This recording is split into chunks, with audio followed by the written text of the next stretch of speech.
업 중이니까 오늘은 서세파타이드의 어떤 시장성 그거를 한번 보고 결론적으로는 서세파타이드 월 1회 제형이 왜 펩트론 본계약에 포함될 수밖에 없는가 이걸 한번 살펴보려고 해요. 사실 이거는 이전 영상이나 텔레그램이나 블로그에서 수차례 다뤘는데 계속해서 좀 이런 우려의 목소리가 나오는 것 같아 가지고 또 이렇게 영상을 찍게 됐어요. 그래서 좀 중복될 수도 있는데 살펴보겠습니다. 먼저 터제는 일단 릴리의 핵심 자산이죠. 그거를 한번 살펴볼 건데 왜 핵심 자산이 될 수밖에 없는지.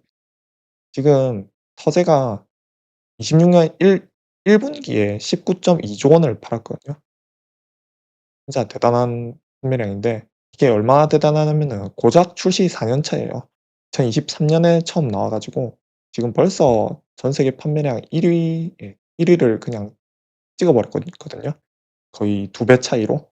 그래서 지금 이 분기 매출만으로도 사실 다른 웬만한 블록버스터 약물들 연간 매출을 압도하거든요. 그래서 20조 원 찍었다면은 사실 그 회사를 먹여 살리는 어떤 그런 약인데 이게 분기에만 20조 원 가까이 찍은 거라서 이게 얼마나 괴물 같은 약물인지 알 수가 있는 거죠.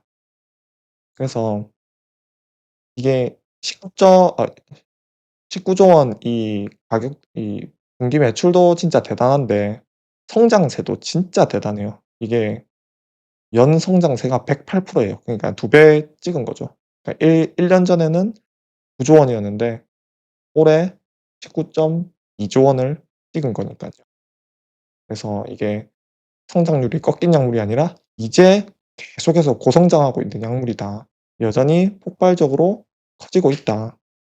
그래서 이거를 연 매출로 환산하면은 단순히 산술적으로 곱하기 4 해도 80조 원 이상이 나오는데 이게 분기별로 계속해서 성장해 나가고 있기 때문에 한 85조 원 그 정도 지금 예상되고 있는 상황이고요. 이게 또 얼마나 대단하냐면 그전에 1 등을 찍었던 키트루다가 한 45조 원 그 정돈데 지금 아직 피크 매출에 도달하지도 않았는데 80조 원 이상을 지금 올해 벌써 지금 찍을 예정이다. 이 터제프타이드가 얼마나 대단한 약물인지 다시 한번 또 강조드립니다. 그래서 이게 국내 판매량도 지금 거의 비정상적으로 지금 강한 수준이에요. 이게 오늘 뉴스 나왔던 건데 릴리의 마운저로 상반기에만 매출 1조 돌파, 제약 역사 새로 썼다. 요런 게 나오거든요. 근데 이게 또 대단한 게 뭐냐면 1 분기에 이게 3,000억 팔았거든요. 한 3,300억 이렇게 팔았는데 근데 오늘 뉴스가 상반기에 1조 돌파라고 했잖아요. 그럼 우리가 추론할 수가 있는 거죠. '아 2 분기에는 6,700억 정도를 팔았겠구나.' 그래서 이게 분기에 2 배씩 성장하고 있는 거예요. 그러니까 이게 참 진짜 어떻게 설명해야 될지 모르겠는데 1 분기에 3,200억 팔았는데 2 분기에 6,700억을 팔았다. 야 그래서 지금 상반기에만 벌써 1조 원 돌파했다. 그래서 1 년으로 따지자면 최소 2 조겠죠. 그 이상이 되겠지만. 그래서 이게 진짜 얼마나 큰 숫자인가. 터제가 지금 방금 말씀드렸다시피 분기에 19.2조 원을 찍었고 나중에 2030년 이후 되면 향후 100조 원 이상 블록버스터가 거의 확실시되고 있는 약물인데 우리가 되게 좀 바이오 투자하시는 분들이 좀 익숙한 에너투 약물을 혹시 아시나요? 에너투 이게 ADC라는 어떤 그 모달리티가 있어요. ADC 제가 적어 드릴게요. ADC인데 여기서 가장 많이 팔리는 약이 에너투거든요. 이게 엄청난 센세이션을 일으킨 그 약물인데 요게 분기에 2 조를 팔아요. 근데 터제는 얼마? 20조 원 거의. 그냥 거의 한 10 배가 차이 나는 거죠. 아 진짜 얼마나 좀 대단한 약물인지 알겠죠. 더 대단한 거는 또 말씀드리지만 이제 출시 4년 차고 아직 피크 매출이 한창 남았죠. 보통 피크 매출은 한 7-8년 차에 찍는데 그래서 어쨌든 아직 전성기가 아직 안 왔다. 근데 이 정도다. 그걸 지금 말씀드리고 있는 거고요. 그래서 지금까지 이걸 봤을 때 이렇게 잘 팔리는 터제파타이드를 릴리가 월 1회 제형으로 전환할까요? 하지 않을까요? 제가 퀴즈를 냅니다. 좀 상식적인 질문이죠, 어떻게 보면은. 이렇게 잘 팔리는 터제를 릴리가 월 1회 제형으로 전환할까요? 안 할까요? 당연히 예스죠. 당연히 예스죠. 그래서 여기서 이게 당연히 예스고 결국 릴리의 미래 주력 제품은 터제, zet바운드 마운자로가 될 수밖에 없다. 그래서 이렇게 초대형 주력 제품일수록 당연히 베스트 인 클래스로 만들고 싶겠죠. 즉 부작용을 개선하고 또 편의성을 개선하고 또 냉동 보관이 아니라 상온 보관으로 이렇게 만들고 싶은 그런 개선의 당위성은 계속해서 커지겠죠. 어쨌든 이런 상황인데 그럼 이제 본론으로 들어가면 그리고 그전에 먼저 흑자는 "야 그 zet바운드 그거 나중에 미래에 나올 차세대 약물한테 대체되지 않을까?" 이렇게 우려하시는 분들이 계시더라고요. 근데 이 2027 년에 나올 레타트루타이드라는 약물이 있거든요. 이게 릴리의 비만약 끝판왕이라고 불려요. 왜냐하면 체중 감량 효과가 어마어마하거든요. 근데 이게 나중에 또 후술하겠지만 시장은 이게 1% 2% 추가 감량 더 해 준다고 해서 이게 더 잘 팔릴 거라고 보지 않아요. 그러니까 요게 한 뭐 마이너스 뭐 15% 뺀다고 하면은 예를 들어서 뭐 zet바운드가 마이너스 한 13% 빼겠죠. 그러면 요 한 2% 차이 때문에 굳이 레타트루다이드를 선택하지 않는다는 거예요. 왜? 부작용이 세니까. 예. 요게 좀 강합니다. 레타트루다이드는 체중 감량 효과는 더 강하지만 부작용이 강하거든요. 그래서 실제로는 이런 효능뿐만 아니라 그러니까 체중 감량 효과뿐만 아니라 부작용, 또 편의성, 수능도가 실제 처방을 좌우하거든요. 그래서 여기서 또 월 1회 스마트 대포가 또 중요해지는 거죠. 왜냐? 이것들을 다 개선할 수 있으니까. 부작용, 편의성, 수능도 그리고 효능까지 추가로 이렇게 개선할 수 있으니까 이거는 이전 영상이나 여러 매체에서 제가 수도 없이 말씀드렸던 부분이고요. 그래서 이렇듯 zet바운드는 미래에도 차세대 약물이 등장하더라도 주력 제품이 될 수밖에 없다. 지금 그걸 말씀드리고 있는 거고요. 그래서 요거는 외신 기사거든요. 뭐 영어가 엄청 많은데 결론은 뭐냐? 레타트루타이드의 매출액에 대해서 얘기하고 있는 거예요. 미래 매출액. 뭐 여러 전망이 있더라고요. 뭐 최소 8조 판다는 사람도 있고 20조 원 판다는 사람도 있고. 왜냐? 이게 아직 안 나온 약물이니까 전망을 하는 거죠. 그래서 어쨌든 이렇게 8조에서 20조 사이의 매출을 전망하고 있는데 지금 아까 전에 말씀드렸다시피 터제는 얼마 팔고 있죠 지금? 80조 팔고 있죠. 그리고 앞으로 100조 원 이상을 팔 거라고 지금 전망이 되는 상황이고 그래서 외신에서도 레타트루타이드가 터제보다 매출이 덜 나오고 대체하지 못할 것이다. 그렇게 전망하고 있는 거죠. 즉 미래에도 터제가 릴리의 주력 제품이다. 그렇게 보고 있는 거죠. 그래서 지금 이 핵심 우려로 제가 바로 이제 들어가 보겠습니다. 그래서 혹자는 이렇게 릴리의 주력 제품인 터제가 본격에서 빠질 수 있는 거 아이가?' 이렇게 우려하시는 분들이 계신데 이거를 제가 두 가지로 나눠서 설명드릴게요. 상식적인 추론과 단서로 한번 설명드리겠습니다. 사실 이거는 제가 이전 영상에서도 다룬 적이 있어 가지고 이전 영상 한번 보고 또 이 영상 보시면 이제 아마 확신하실 것 같습니다. 어쨌든 추론부터 들어가 보면 만약에 릴리가 스마트 대포 기술이 안 좋다고 생각했으면 어떤 결정을 내렸을까요? 예. 서재도 차세대 약물도 모두 카무로스한테 맡겼겠죠. 그렇겠죠 당연히. 스마트 대포 기술 안 좋은데 굳이 차세대 약물만 딱 집어 가지고 헵트론한테 했을까요? 당연히 아니죠. 그리고 또 다른 추론은 터제는 아까 말씀드렸다시피 미래에도 릴리의 주력 제품인데 이렇게 중요한 제품을 헵트론보다 구린 카무로스한테 맡길까요? 그래서 이거는 릴리가 펩을 안 좋게 봐도 이상하고 릴리가 펩을 좋게 본다면 더 이상하죠. 왜냐? 그러니까 펩을 릴리가 펩을 더 좋게 보면은 당연히 터제든 차세대 약물이든 둘 다 본계약에 포함될 수밖에 없는 거죠. 그러니까 자 결론 정리해서 말씀드릴게요. 만약에 릴리가 펩을 이 스마트 대포 기술을 안 좋게 봤다고 쳐요. 그러면은 터제도 차세대 약물도 모두 카무로스한테 맡겼겠죠. 그렇겠죠? 그리고 만약에 릴리가 펩을 좋게 보면은 굳이 차세대 약물만 빼고 아 서재파타이드만 빼고 차세대 약물만 펩트론만 할까요? 그게 또 더 이상하죠. 그러니까 어떻게 봐도 이상하죠. 그래서 결론은 서재랑 차세대 약물이랑 둘 다 펩이랑 한다. 요게 합리적인 추론이긴 합니다. 그래서 이거를 단서를 하나하나 실제 단서를 하나하나 이렇게 해서 설명드리자면 단서 1 카모루스보다 펩트론의 기술이 더 뛰어나다.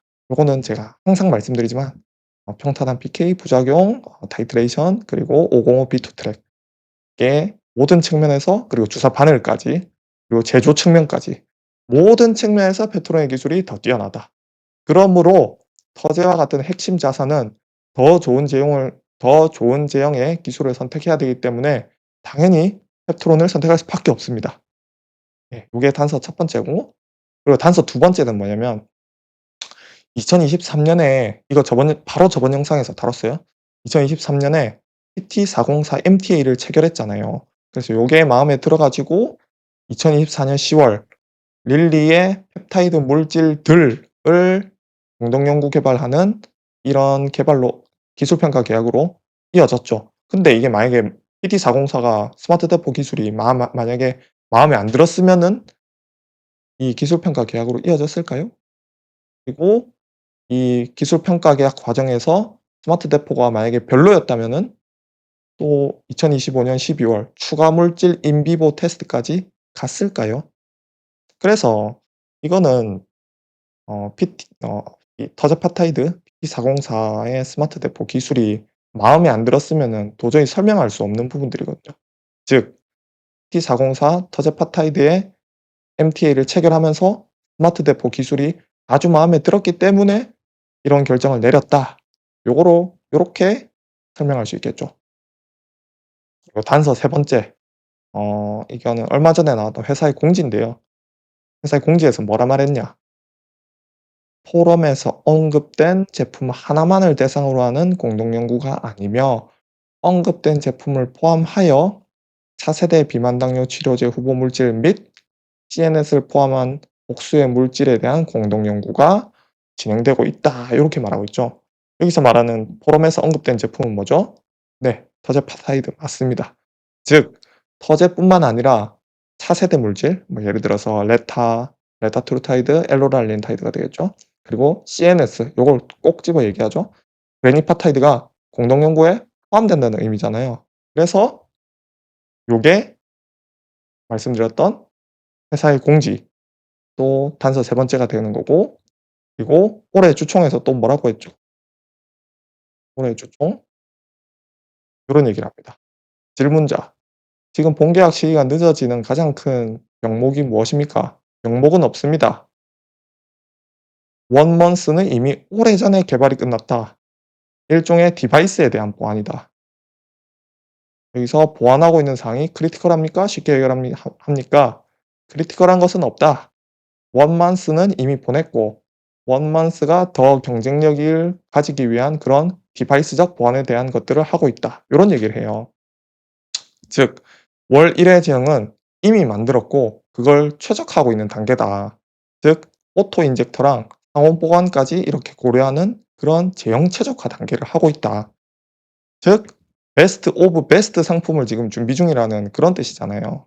그래서 지금 터제파타이드가 되게 엄청 그 릴리의 전략적 자산으로 엄청 중요한 상황에서 이렇게 베스트 오브 베스트 상품을 지금 준비 중이다. 고런 얘기를 하고 있거든요. 그래서 요게 단서 세 번째고 어 단서 네 번째 요게 사실 또 크리티컬한 거죠. SK팜테코 터제 API 지금 계속 대기 중이잖아요. 요게 생산이 뭐 완료됐는지 안 됐는지는 잘 모르겠지만 이게 지금 뭐 "카무스로 간다." 갈 수도 있지 않냐 이렇게 여쭤보시는 분들 계신데 지금 카무르스 컨콜에서 뭐 터제 임상을 한다는 어떤 언급이 없었거든요. 그래서 어떤 힌트도 없었기 때문에 당연히 한국 쪽인 펩트론 쪽 가능성을 강하게 보는 것이 합리적이죠. 왜? 카모르스는 이미 그 유럽에서 그 수많은 어떤 CDMO 업체들이 있을 텐데 굳이 펩트론 굳이 SK팜테코 한국에 있는 API를 스웨덴 쪽에 이렇게 물 건너와서 임상을 한다는 어떤 근거도 명확하지 않을 뿐더러 무엇보다 서재 임상을 한다는 어떤 명확한 언급이 없었잖아요. 그래서 지금 펩트론 쪽 가능성을 더 강하게 보는 게 합리적이겠죠. 어 요런 기사가 있었죠. SK팜테코 월 1회 비만약 임상용 원료 생산 착수 요런 얘기가 있었고, 그래서 이 모든 단서가 하나의 방향을 다 가리키고 있잖아요. 이렇게 터제가 초대형 매출 제품이 있고, 요런 터제를 월 1회 제형에 강한 필요성이 있다. 왜? 지금까지 계속 잘 팔리고 있는 약물이고 앞으로도 이렇게 계속 잘 팔릴 약물이니까 더 좋게 할 필요성이 있으니까 월 1회 제형이 진짜 더 필요하다. 뭐 그런 얘기를 하고 있고, 또 지금 일라이 릴리와 트론의 MTA 그리고 기술 평가 그리고 인비보 테스트까지 이렇게 일련의 과정이 이어지는 과정에서 스마트 태포가 마음에 들었으니까 요렇게 순차적으로 이어졌을 거라는 그런 추론을 할 수가 있는 거고, 그리고 회사 공지 그리고 주총 그 내용을 봤을 때 지금 릴리는 베스트 오브 베스트 클래스를 지금 준비 중이다. 그리고 터제를 포함한 차세대 물질, CNS 물질까지 공동 연구에 포함되어 있으니 본계약도 당연히 다 거기를 포함돼서 터제를 포함해서 나올 것이다. 그런 추론을 할 수가 있고, 무엇보다 SK팜테코의 API가 지금 생산되고 있다. 굳이 유럽의 어떤 그 CDMO 업체들이 상당히 많을 텐데 한국에서 이렇게 SK팜테코의 API를 수입해서 스웨덴까지 물 건너간다는 거는 상상하기 어렵다. 그리고 어떤 터제파타이드 월 1회 제형에 대한 임상 한다 만다 이런 얘기가 아직 카무루스 측에서 없다. 그래서 이 모든 단서가 하나의 방향을 가리키죠.